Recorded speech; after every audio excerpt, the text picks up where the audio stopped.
paglalakbay na sinasalubong ng sikat ng araw, pero ang akin, sinalubong ng ulan. Sa araw na ito, nagtungo ako sa Cathedral Falls, hindi sa ilalim ng bughaw na langit, kundi sa gitna ng malamig at tuloy-tuloy na pag-ulan.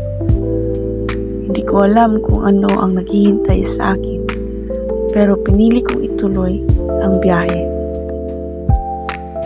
Bago pa man namin sinimulan ang pagpunta sa Cathedral Falls, may isa muna kaming munting hintuan. Hindi agad talo ng una naming destinasyon, kundi isang simpleng kainan. Umorder kami ng pizza at burger. 4 kaming magkakasama at ang nakakatuwa, puro kami babae. Magpipinsan, pare-parehong apo. At sa unang pagkakataon, kami-kami lang ang nagbanding na walang kasamang iba. Habang hinihintay ang order, punong-puno ng tawanan ang mesa. May kwentong paulit-ulit, may biruan, may mga remember mo to na biglang nagpapatahimik sandali dahil sa nostalgia. Ang pizza ay hindi lang basta pagkain. Ang burger ay hindi lang basta pampabusog. Sa sandaling iyon, parang naging simbolo sila ng pagiging simple, ng pagiging bata muli, ng pagiging malaya. Napagtanto ko na bago pa man namin makita ang lakas ng talon, naranasan na namin ang lakas ng samahan.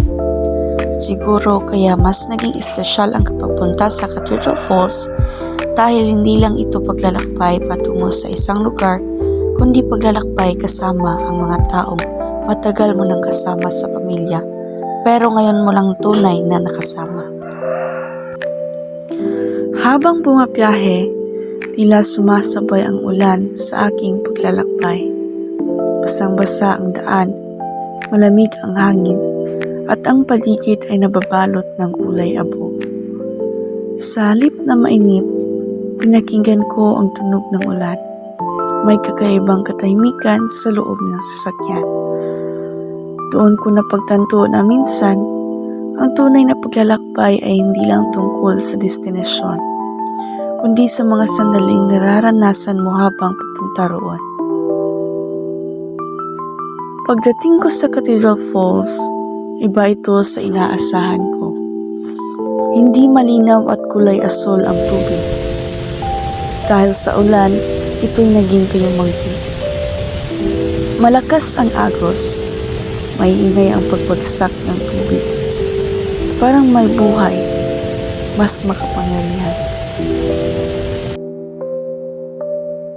Sa unang tingin, maaaring sabihin ng iba na mas maganda sana kung maaraw. Ngunit habang pinagmamasdan ko ito, nakita ko ang ibang uri ng kagandahan. Isang kagandahang hindi perpekto, ngunit totoo. Ang Cathedral Falls sa araw na iyon ay tila refleksyon ng buhay. Hindi laging malinaw, hindi laging mahinahon, minsan magulo at maputik. Pero kahit ganoon, patuloy pa rin ang pag-agos. Napagtanto ko na ang ulan na napagkulay sa tubig ay siya ring nagpapalakas sa talon. Tulad ng mga pagsubok sa buhay. Maaaring pabaguhin nila ang ating anyo, ngunit pinatitibay nila ang ating daloy. Ang pagpunta ko sa Cathedral Falls ay hindi naging perpekto sa paningin ng iba. Ngunit para sa akin, ito'y naging makabuluhan. Dahil natutunan kong makita ang kagandahan kahit sa gitna ng ulan. At tulad ng talon, kahit dumaan sa unos, patuloy pa ring umaagos.